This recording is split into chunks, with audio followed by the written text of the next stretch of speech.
we have people. But we appreciate your response today. I really wasn't prepared to know how many might be attending. The topic that was announced was the report of the World Food Conference, and that's exactly what it is to be a report of what happened and where we are at this moment. I should say my name is Marvin Anderson. I've been executive director of the World Food Conference, and I want to say just a few comments before I talk about the report itself. Some of you know that I was in Extension Service a good many years and have been involved in organizing meetings of one kind or another from time to time, on a county basis, even a township basis, and some area in the state, some statewide, and some regional. But I never got caught up in quite the same kind of task that we've been involved in the last year and a half, dealing with an international organization to bring together in a conference setting and dialogue the number of people that were here at a World Food Conference. And I'll try to describe some of the very interesting developments as we worked with the task, but sort of as we go along. I propose to talk about 3 or 4 things today. One is to give you a little background for the decision to have a conference in the first instance, and the second, to talk a little bit about organizing to carry it out, organizing to get the job done, what needed to be done, largely the university activities, but others as well. And the third, to talk a little bit about the conference format, in which we wanted to deal with the objectives that were set out. And finally, the results of the conference as we see them at the present time, and some of the things, or the tasks or challenges that lie ahead from here. And hopefully at that point, you may have questions that you want to ask about any part of it, and we'd be glad to entertain those. The creation of the World Food Institute really was the father of the conference itself, but the Institute was established in 1972, May, by action of the Board of Regents. That's over 4 years ago. And this was an outgrowth of a faculty study that was made and recommended to the President for the creation of a continuing kind of effort dealing with the problems of international food and agriculture.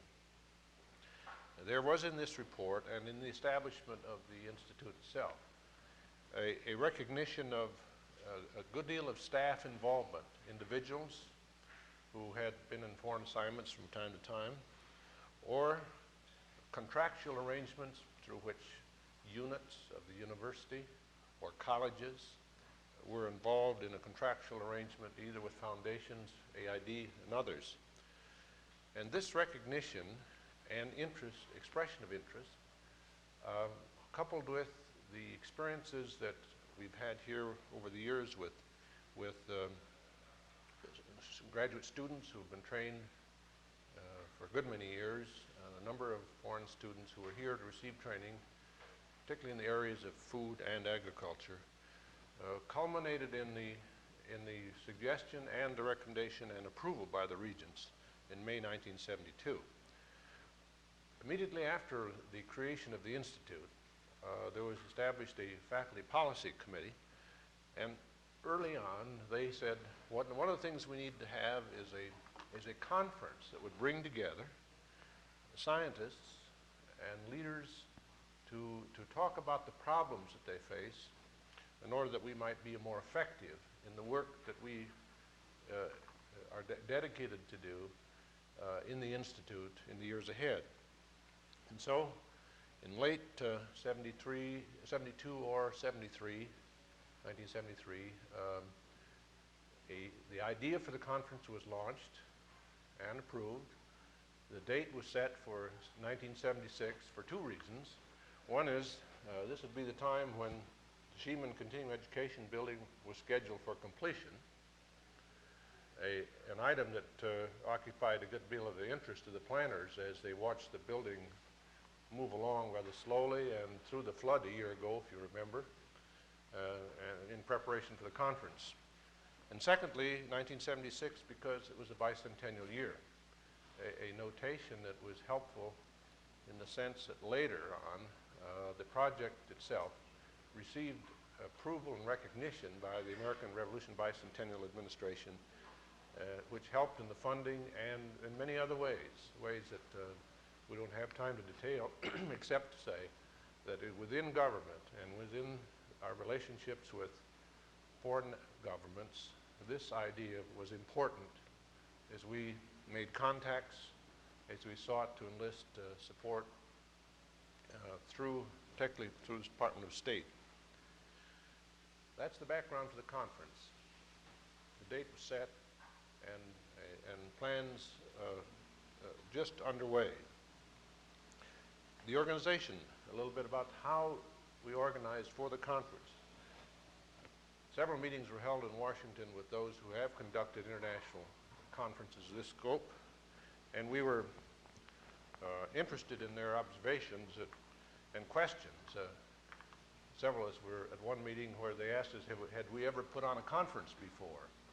Well, some of us had been in the business for 30 years, but not quite like this. But we determined at that point that maybe we could do this out of our own interest here and out of the experiences that we had on the campus. And that's about precisely what we did. The World Food Institute created a World Food Conference Committee under the chairmanship of Dr. William Marion, who's head of the Food Technology Department. And actually, the plans for the program began in 1974, 2 years ago. One of the early decisions that was made prior to my involvement at all was the emphasis would be on the role of the professional in feeding mankind, the role of the professional. Now that, we had a little trouble defining what a professional was, but the role of the professional would be the focus. The second emphasis was that this would be a non-governmental or non-political.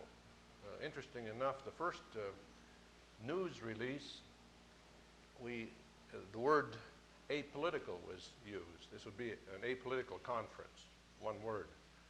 And it hit the newspapers and they divided the two, A and political, so we had the announcement immediately that was going to be a political conference.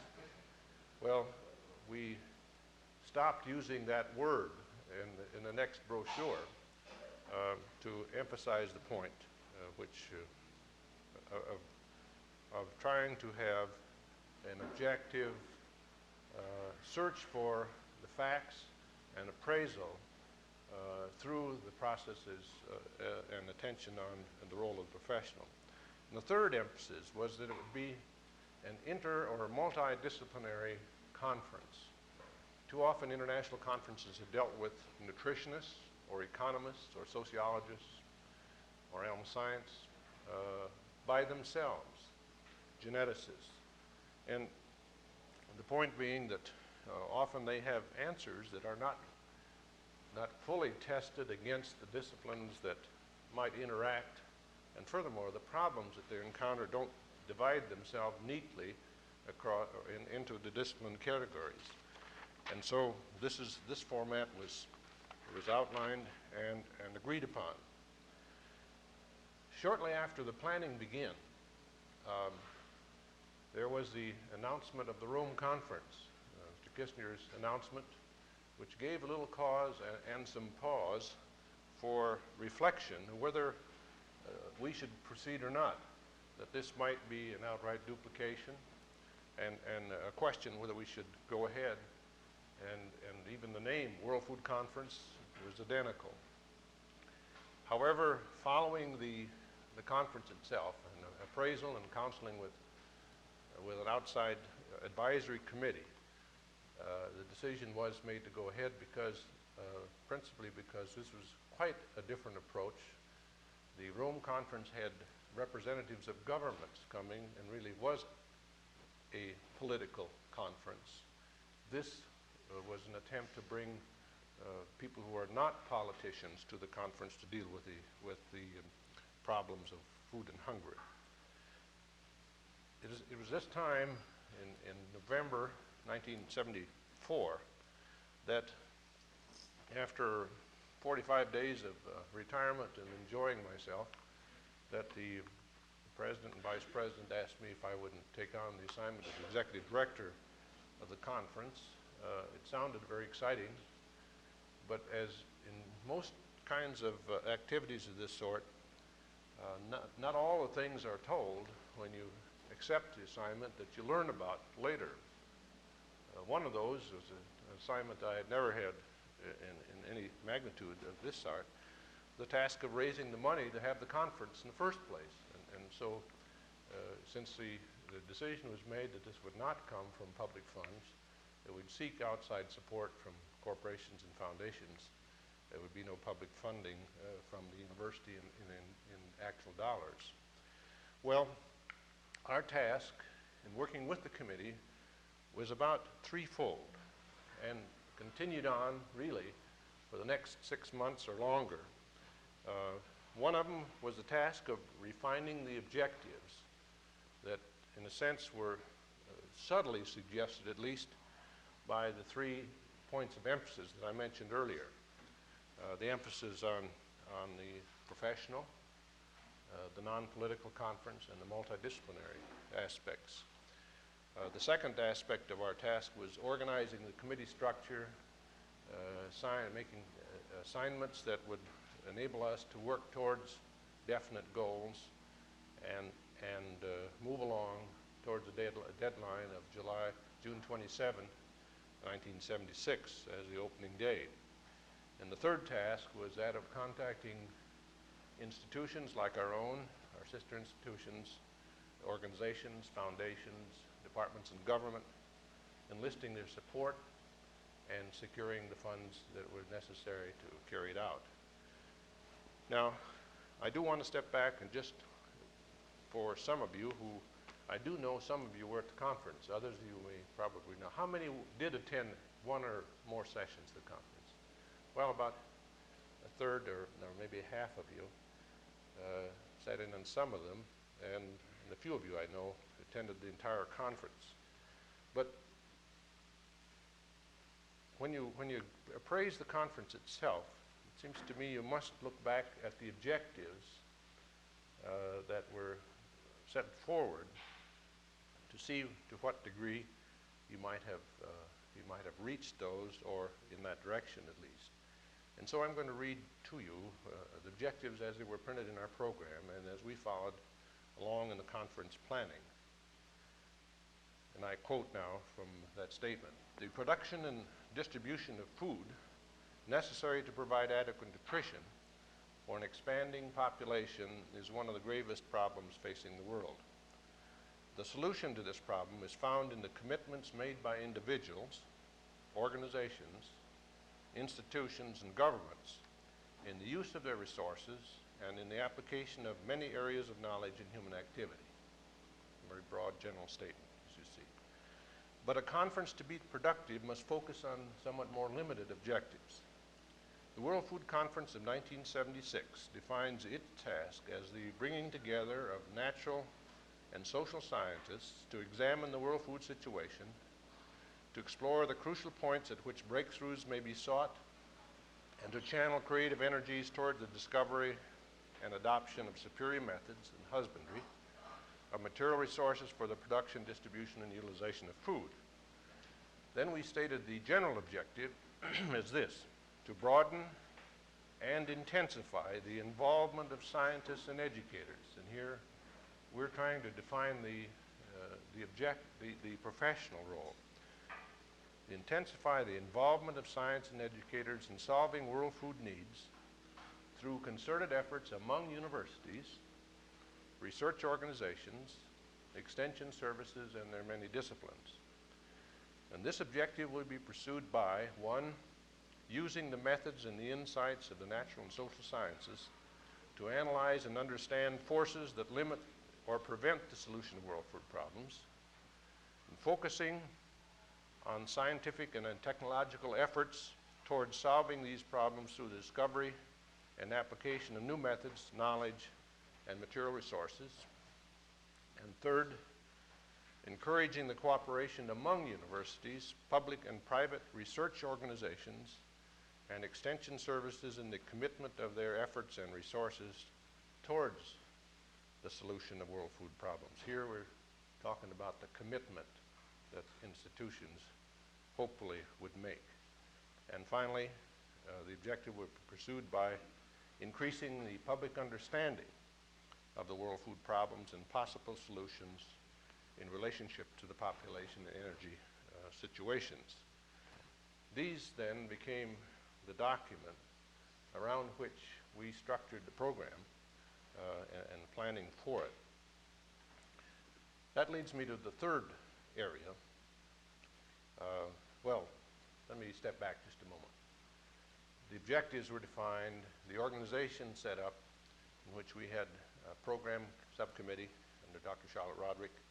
We had a workshop participants committee.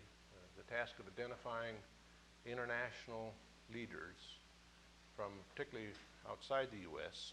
was an enormous one. Dr. Kenneth Fry, responsible for this. The publicity and public relations, preparing the brochures, program, other publicity, Dave Lent, an information service. The funding one, which Mr. Carl Hamilton and I worked on. Interpretation, the language question, how much, what interpretation, simultaneous translation we'd be doing. And then finally, the local arrangements for managing, registering, managing the conference, housing, feeding, hospitality, all of that. We then proceeded with the contacts, enlisting support, meeting with our sister institutions. I attended the land-grant college meetings and had an opportunity to visit a good many, soliciting their support. We now move to the third item that we talked about, the conference format. And I've placed on the board the kinds of sessions we decided early to have in order to set the stage in the direction we wanted to go. And let me say, the initial decision was to go towards a workshop from which we'd have a product that dealt with a specific assignment or problem area. And although earlier there were as many as 18 general topics identified, these were worked down to 12 areas and 12 workshops were established. But let me come back to that by noting first the kinds of sessions. The plenary session, which is the general session, in which we would have internationally recognized speakers who would address the topic on a world or a global basis. And then, in order to deal with the question of how we prepare the workshops and still provide opportunity for many people to sit in, we decided on a sub-plenary session, 4 of them, addressing 4 broad topics: national international policies that relate to food, a second one that's on technology and change, a third one on the natural and human resource use, and the fourth one is the interrelationship of those 3 really. It's the impact of the food situation on people, on environment, and on development. What does the food situation have to offer with respect or cause or contribute to development, people, or environment? The decision was made then to the plenary sessions with the Stevens Auditorium. We had outstanding facilities that accommodated as many as, 2,600 people. The workshops, necessarily, there are 2 constraints on the size. One is the physical room itself, the room that could accommodate 12 groups of this sort. And in the Sheeman building, these rooms would have about 50 people. Well, 50 people in a workshop is not a good structure either, because I think 50 people talking, trying to work out a report, you just have another meeting, and you get a few, half a dozen people contributing most, and some not saying very much. Our decision then was to have the workshop divided into two categories.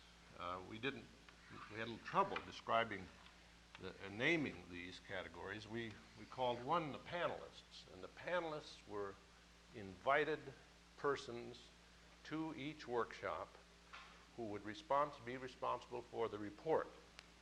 There were 12 that we invited, and they came by invitation. And then there was room for the difference between that number and 50, and the balance were made up by, generally speaking, by those who wanted to register and wanted to be a part of it, but who come and pay the tuition or registration fee rather, and have inputs at designated periods that might be designated by the chairman or the rapporteur. Now, the subplenary session then, in which there were 4 concurrent subplenary sessions, really was those of you who've been in workshops, you know that there's usually a panel that kicks off a few ideas and they move into that. Really the subplenary sessions, where there were 3 speakers each day in 4 concurrent sessions, relating to these topics, then moving in as panelists. The 3 speakers, there were 3 of them that joined each workshop, which made, as panelists, which made 15 who were in the workshop effort. The subplenary speakers also were invited. Now, in addition to about 30 to 35 here who came, there were press representatives. Actually, we had 133 press people registered for here one day or more. I'd say half a dozen or more are international press, and the rest of them from U.S. Reader's Digest, Christian Science Monitor, many of the daily papers in and around here, radio and television, and so on. But I'm getting ahead of my story just a bit. I want to come back to note another thing about the conference. Several things. Plenary is open to the public without advanced registration. We had no registration fee. They could come and fill the auditorium. We worried for a while what we'd do if 5,000 people showed, because we were using simultaneous interpretation, and we only had facilities to accommodate the group in the Sheeman under our interpretation arrangements, French, Spanish, and English. The subplenaries were held in rooms about 400 each. It would accommodate 400 persons, which meant that this could accommodate 2,600. This would accommodate 1,600, and the workshops, 50 times 12 is 600. So we had a drop-off of the numbers that could be accommodated as we moved along. We took care of this in part by those there were a number who just wanted to attend the plenary session. There was a number who attended subplenaries who couldn't register for workshops, but we actually had a 13th workshop, unstructured, which was held in the Fisher Theater. Dr. Duncan here and Dr. Eber Eldridge led those unstructured workshops. As a matter of fact, I think they seemed to have a clientele that came back and were very interested in the manner in which it was held, and particularly the opportunity for interacting without having to work towards a specific problem. I think the freedom of that, getting their questions.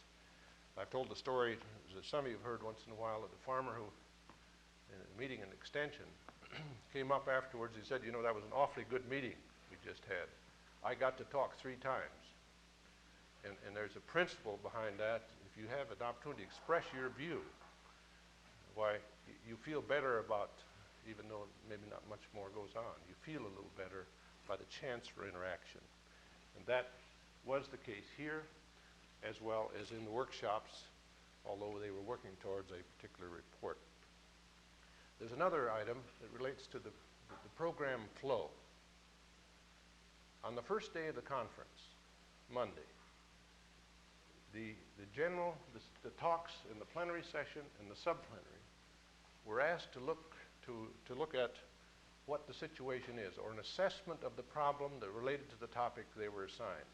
What is the situation? The second day, they were asked to look at the constraints. What is inhibiting progress? What are the problems that hold us back? And the third day, to look at the alternatives for the future. What can be done? The fourth day of the conference was given over to the reporting of the workshops themselves. Okay, I guess we've moved through now to the background of the conference. We've talked about the organizational aspects in the university, and we've talked about the conference format and structure. And now I'd like to move to the final aspect of our presentation, is some of the results of the conference and where things are going from here. Prior to the conference, and I'm sure as a result, to a great degree, of the Rome Conference, there was a great deal of interest and a greater awareness on the part of the people in Iowa and elsewhere, and sensitivity to the world food problem. We had many social institutions, organizations, church groups particularly, who were writing for information, who, with the very announcement of the conference, were writing asking if they couldn't register 20 months before the conference was to be held. These letters came from not only the U.S., but all over the world, where they'd heard about the announcement of the conference. And incidentally, that came about because Dr. Bill Marion attended the Rome Conference and distributed some of the brochures that we had, and it was soon picked up nationally or internationally. So there was an awareness and an interest and a seeking of the facts. In that period, recalling, we just recovered some of the just in the middle of some of the serious food shortage problems in the world, and the awareness was sensitized by this. And furthermore, there were more articles being written at that time that were, I'd say, simplistic kinds of assessments of what could be done. Short-term solutions, if you just follow the rules that I have, or the particular idea that I have, some would say, then we can move on from there. I think the best illustration of this is if we just eat one less hamburger a week, why the problem would take care of itself. Well, it's pretty simplistic, and there were lots of this abounding, but in the setting of this, a search for more facts and information. Well, the results of the conference, I think we can appraise by, one, the interest in attending, the number who registered, and responses that we've gotten in several ways. One is the reports themselves, and the others from the results of the recommendations of the conference workshops. There were 657 people that finally registered. We were shooting for 600, and we were strained. We actually had to turn down people who wanted to come. We were quite strained to manage this. We're just at the capacity. For the workshops, we had about 1,000 additional people who attended each day in the plenary sessions, making something like 1,600 in that neighborhood in the plenary sessions, dropping off somewhat to the subplenary. I'd say there are perhaps 300 in each of those. Another characteristic I think you'd be interested, 2/3 of the panelists, now there are 15 in each workshop, you remember. In the aggregate, 2/3 of them are non-US. So we really had an international conference. The US, 1/3 of the group were US, 2/3 of them non-US. We deliberately sought out specialists from all over the world, and I would say that of all those coming from outside the US, 69% of those were from the developing countries. 69% were from the developing countries. Now, the reason we got them is because we sought the funds and were able to buy the ticket of the man who came from Bangladesh, we'll say. He could not have left his country without support. And we purchased his ticket and paid his food and lodging while he was here. Now, we did not do this for all our panelists. This was done on the basis of need and a description of that need by some of the persons involved. And many of the developed countries paid their own way, and we did buy their meals and lodging while they're here. And so we were able to get nearly 70%, as I said, of the people from outside the U.S. were from the developing countries. And I thought you may just be interested in who these were. We had 36 persons from Equatorial Africa. We had 7 from the Indian subcontinent. We had 44 from Latin America, 11 from the Middle East, 37 from Southeast Asia, 30 from Western Europe, and 12 from the planned economies. These are the panelists I'm talking about. In addition to that, we had 30 graduate students from here and from other institutions in the States who gave their address as U.S. They're not counted in this listing. We are attempting to trace back the countries to which they come. In the aggregate, 70 countries in the world were represented. And reading quickly from Equatorial Africa, Sudan, Nigeria, Ivory Coast, Tanzania, Ghana, Rwanda, Zambia, Kenya, Lesotho, Ethiopia, New Guinea, Liberia, Senegal, and Cameroon. In the Middle East, Syria, Jordan, Yemen, Egypt, Israel, Tunisia, and Iran. Indian subcontinent is Sri Lanka, India, and Bangladesh. South America, Bolivia, Colombia, Brazil, Costa Rica, Peru, Guatemala, Mexico, Ecuador, Uruguay, Dominican Republic, Chile, Honduras, Trinidad, and El Salvador. The planned economies, we had Yugoslavia, Poland, Russia, Bulgaria, and Hungary. In Southeast Asia, Indonesia, Philippines, Guam, Japan, Korea, Malaysia, Indonesia, Taiwan, and Thailand. In the Western Europe countries, and included in the Western Europe, we had we put Australia, and they're not Western Europe, but they fitted that category in terms of their development. And Canada also included in that grouping. So the attendance, we felt, by the response to people from over the world, we were heartened by this. Said we were heartened also by the interest shown by the press, with 133 registered, and that did not include about 200 of the international agricultural journalists who attended the final day as a part of their program and covered the conference reporting. Let's take a few minutes and look at the conference, the reports, and the program itself. The plenary speakers, and I'll just list those: Dr. Clifton Wharton, who's president of Michigan State University, who's done a good deal of work in Africa and other parts of the world, opened the conference. And Dr. Aziz, Sartaj Aziz from Pakistan, now on duty in the World Food Council in Rome. Dr. Helio Castillo, who's from the Philippines, who's written extensively on the rice, the Green Revolution, and adoption practices in the Far East. Dr. Wilbur Chandler, Robert Chandler, who, incidentally, here's one of those things that makes your hair a little gray. 2 weeks before the conference, we had one person who had accepted a year earlier decline, said he couldn't be here, our plenary speaker. So Dr. Chandler came in a 2 weeks' notice and prepared a paper and delivered a very good one.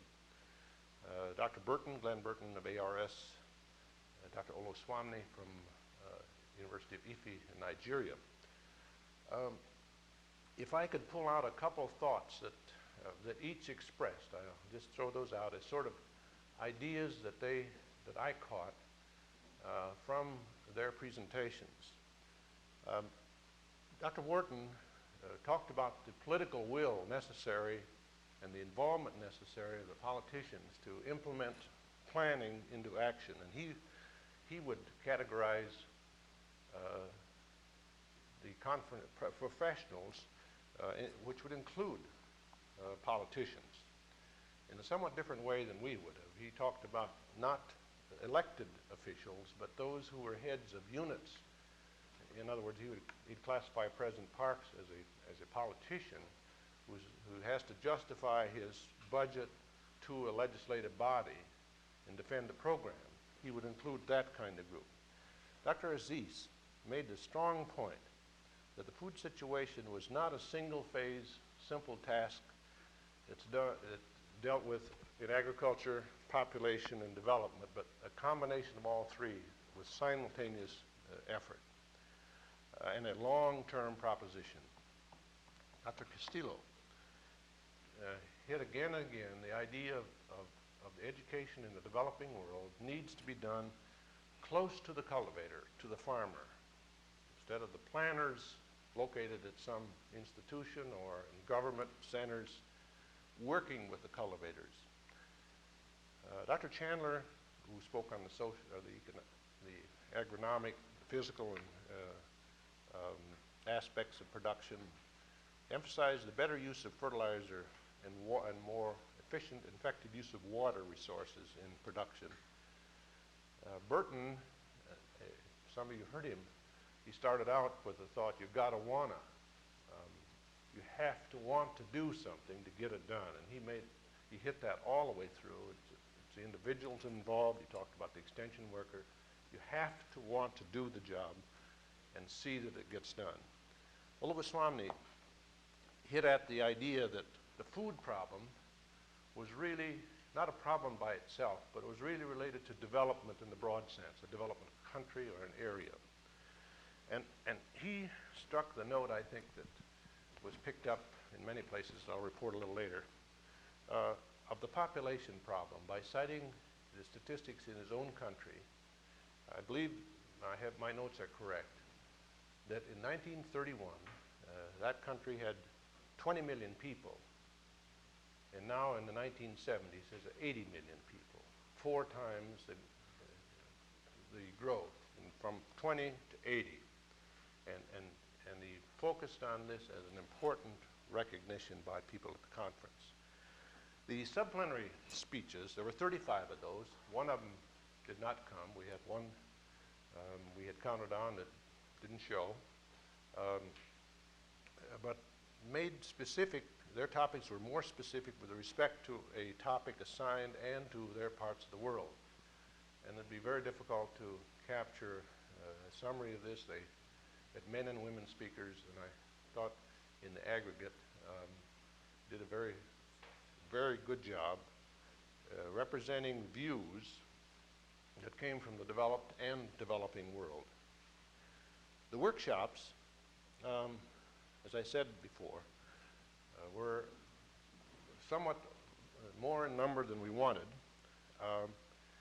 and it was a little difficult to manage the interaction immediately.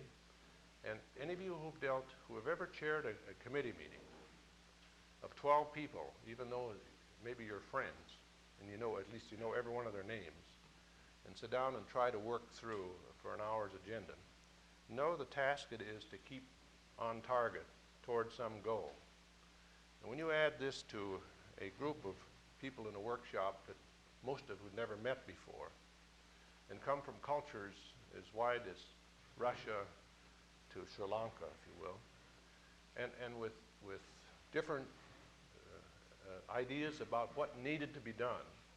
And even though they were specialists in their own countries, and some of them, well, even prima donnas, who came with expert ideas that they wanted to advance, you can readily recognize that you would have, as we did, people that were a little critical of the slow start. They didn't stay on target. They didn't like the idea. One of them said, I'm a sociologist, and I don't like to sit in there with all those agronomists, and vice versa, or nutrition. I can contribute only to sociology or genetics or whatever. And Dr. Fry actually had some vigorous arguments with people who insisted they ought to be someplace else rather than the area they were assigned. They were assigned for a purpose, for the contribution they could make. In one instance, I cite, a person at the end of the first day, or in the middle of the first day's discussion, said, I dislike this very much. I don't know whether I'm going to come back tomorrow or not, and left it at that point, about that point. The third day of the conference, this same person said, you know, I was wrong the first day. This is one of the best educations I've had, testing my ideas against it. Well, we had both kinds of reactions, favorable and less favorable. We had some crusaders who had single-phase ideas that wanted to get them out right away, the first day particularly. But then on the fourth day, I think things did move down towards, more nearly towards a consensus and I'll knock this off here. Reports that I think are very good. The reports are the workshops. I have them all. I've read them all. They just, the last ones came in this week. Some of them came in very quickly, and we're committed to getting them out as soon as we can, hopefully next week for those who registered at the workshops, with a few additional ones, and this done in a preliminary way. But I'd like to report very briefly some of the comments that were made and the recommendations that came from the workshops, by these areas that I had put on the board.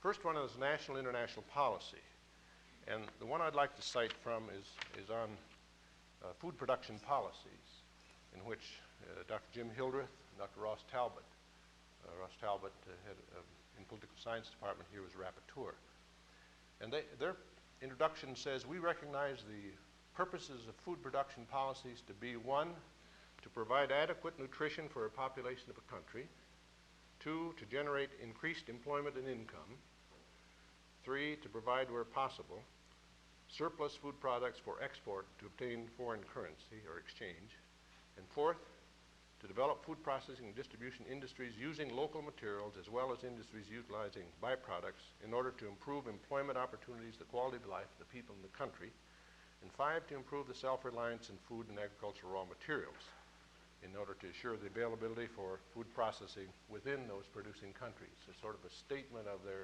what they considered to be important. They went on to make specific policy recommendations. One that dealt with institutional structures. One of them to call to your attention: establish an inter-ministerial machinery to identify problems, to take action to overcome the constraints. A fairly specific one. And second, the creation of a continuing interdisciplinary task force of producers, consumers, and other professionals engaged in production, processing, and distribution to make policy recommendations to that government. They talked about research and development extension, the incentives necessary for food production. For example, provide stable prices at a level which will encourage food production, establish legal and administrative procedures, and improve government regulations, etc. They go on with half a dozen rather specific recommendations. One of the things for those of you at the last session, when the question came up, what do you propose to do with these recommendations? This workshop had already thought about this and had this statement, which really covers the entire report of the 12 workshops. And it says this: we realize that however significant our policy alternatives may be, our efforts will be largely wasted if they are not heard, understood, and acted upon by the policymakers in the various nations. Thus, we recognize each participant has a responsibility, upon the return to his or her post, to work hard to transmit the findings of this conference to the policymakers. We also urge the organizers of this conference to transmit the proceedings directly to the political and educational leaders in the various countries, as well as to international organizations for their study and, where appropriate, their action. This really hit at some of the follow-up that we're engaged in at this point. Well, I could go on and identify some of these reports, but you may have a chance to see them and study them in more detail. For example, the one on consumer policies identified the constraints, and with each constraint they identified recommendations or alternative policy actions.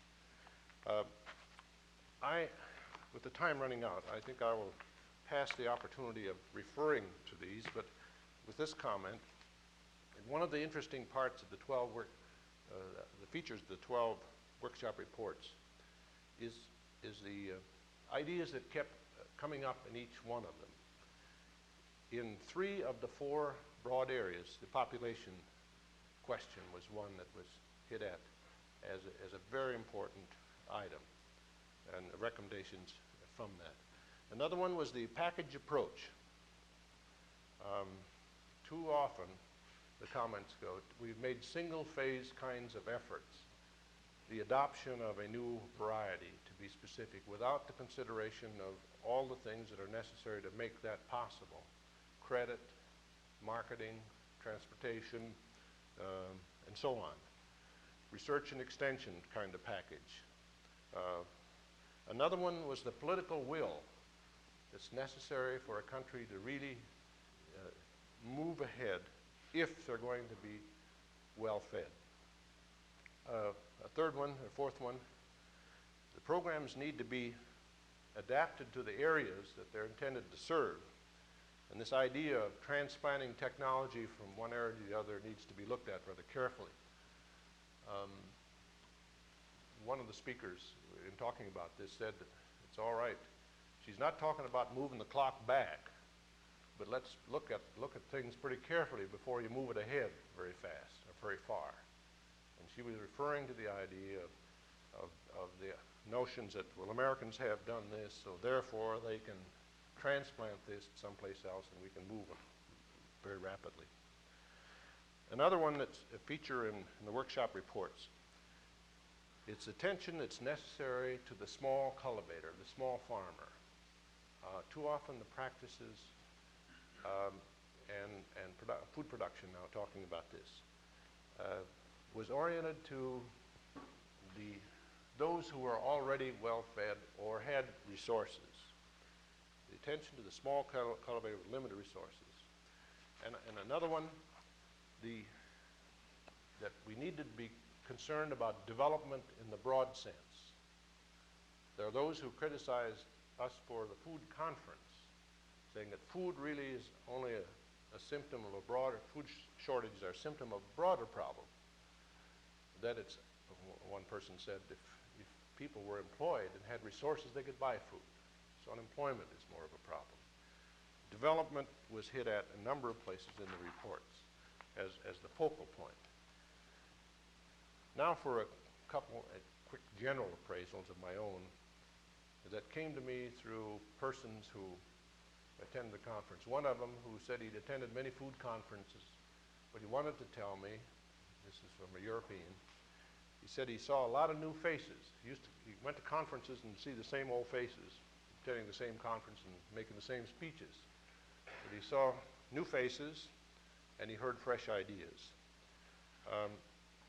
Another was the commendation that we got in many, many letters that have come to us for the facilities we have here, the Sheeman and the whole Iowa State Center complex, the hospitality that Iowans showed them, the band concert, the barbecue, the New York Philharmonic. They just couldn't conceive all of this happening at one time and one occasion. And then the organization that made it run pretty smoothly. Another kind of criteria of appraisal, we've had, since the conference concluded, over 250 requests for the proceedings, the workshop reports, or something that's related to those. Send us all the free material you have, some of them say. The proceedings will cost $20 to $25, and I suppose that'll slow some of them down a bit. But we will have a proceedings, we will have an earlier, the workshops themselves and their reports. One of the things that we've recognized, and it's hinted at this recommendation in one of the workshops, is a dialogue needs to continue with appropriate action that can follow.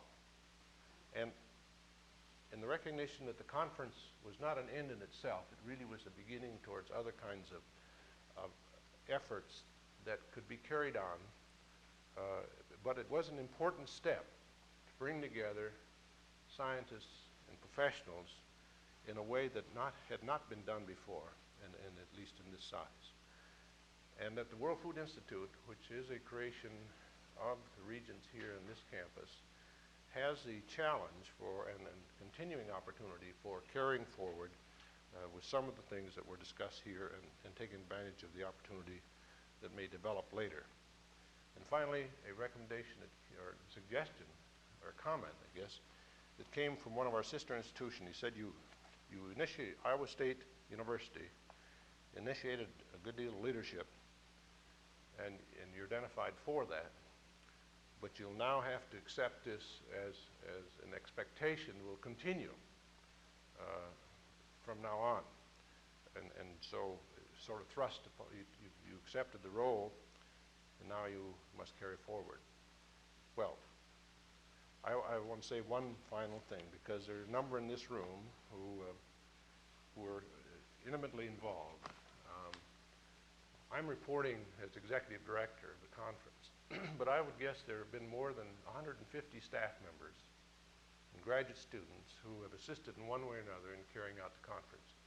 You can't imagine the number of people that made it possible for the thing to go as it did.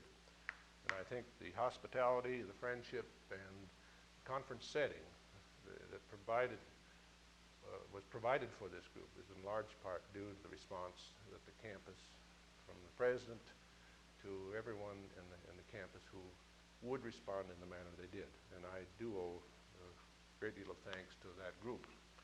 So we have some time for questions if some of you would like to ask.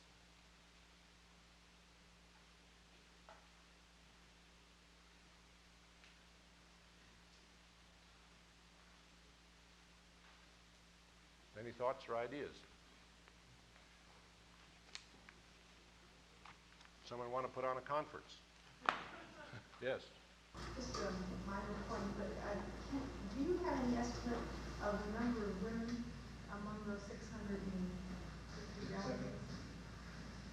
Oh, no, I don't. It's a little hard to tell them from the names, some of them. We had a group of 20 women.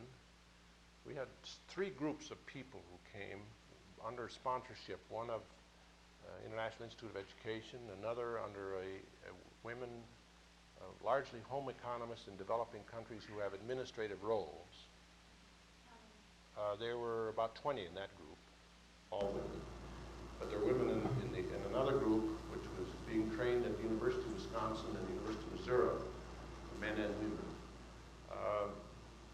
We had a number of women panelists. I don't know, do we have 50? 75 or 100? I just, how many nutritionists?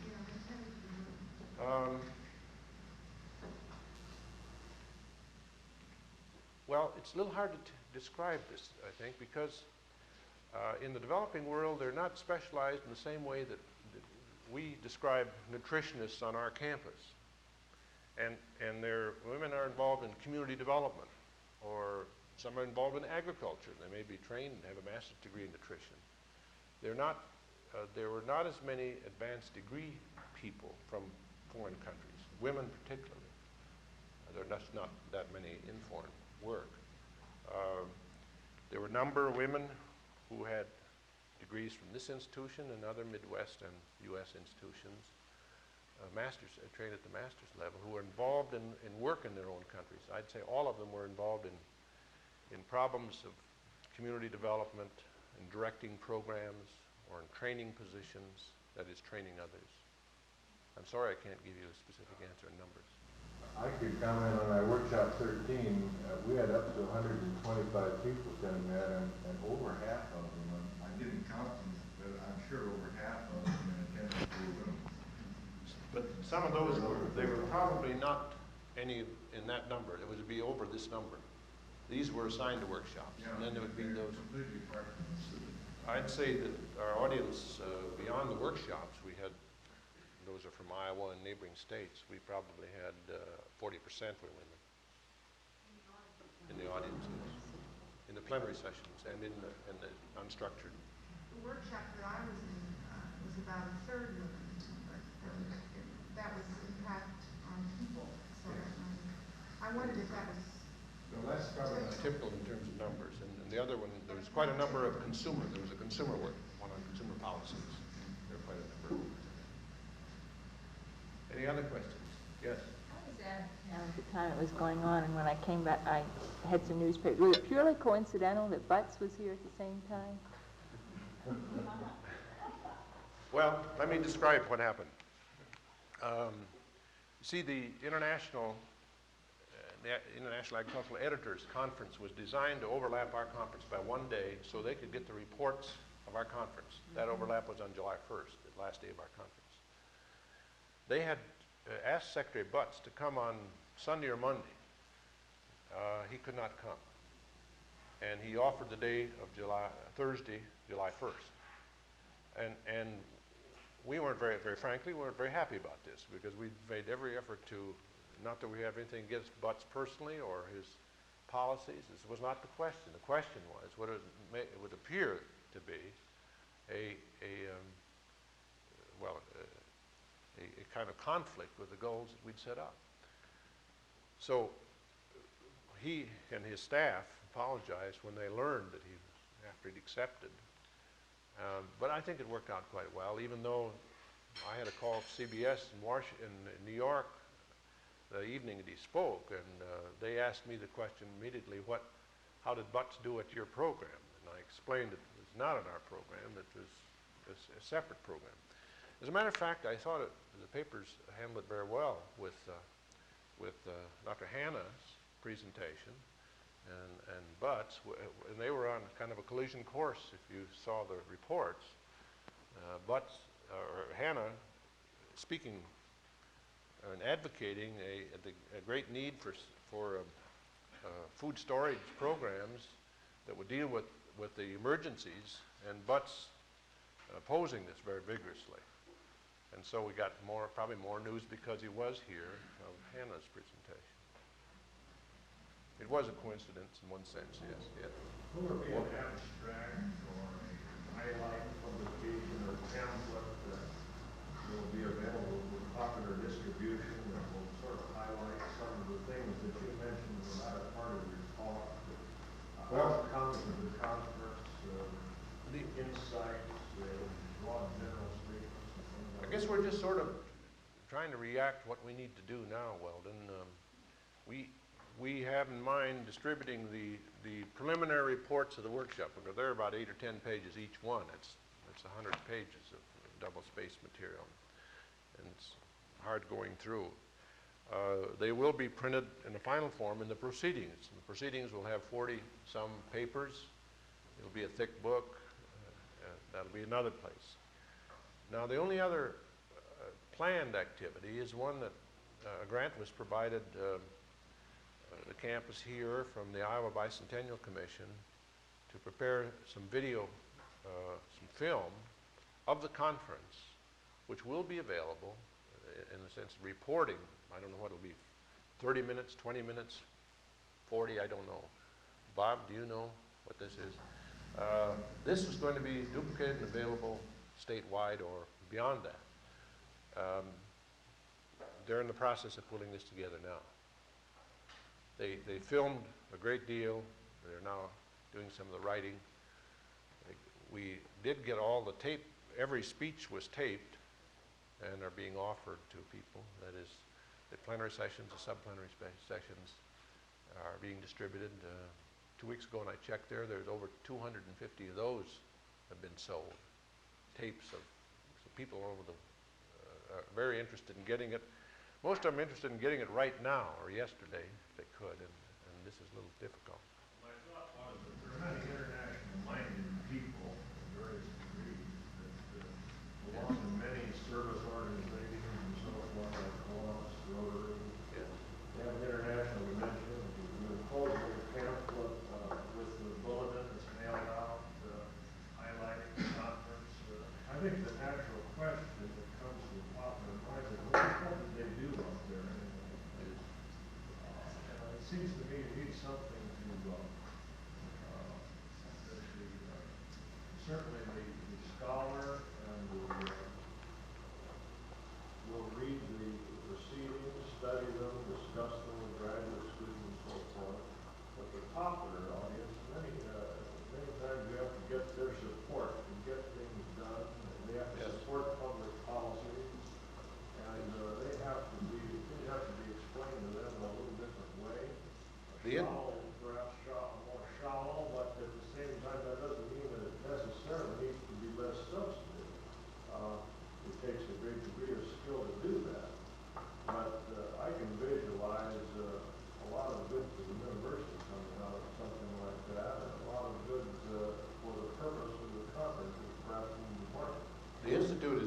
attention to this. I've been working with Dr. Wedeen and discussing how we might proceed to respond to this and other kinds of interests and needs.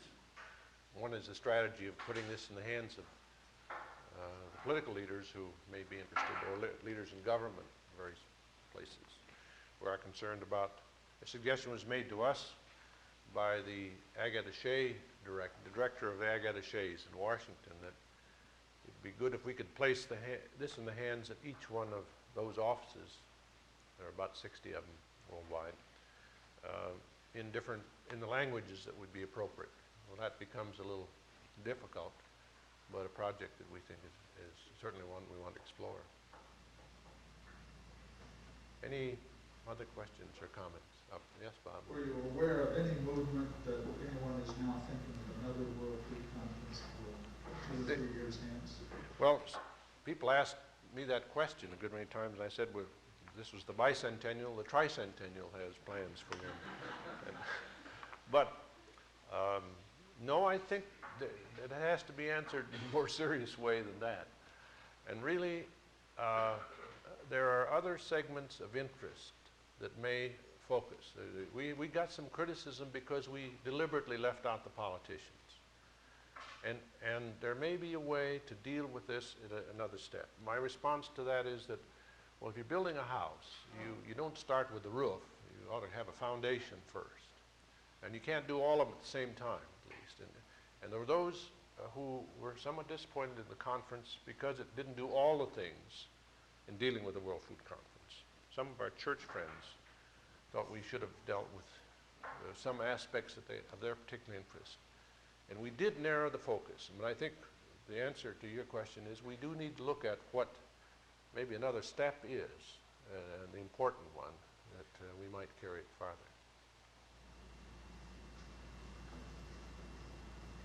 I personally don't want to be involved in one right away. It's good to have it. We've been heartened by the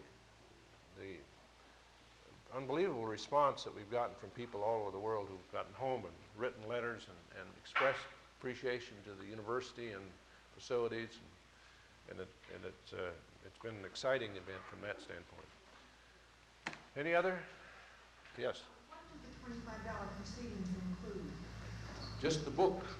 It involves the 40, all the speeches. What about the workshop? And the workshop reports.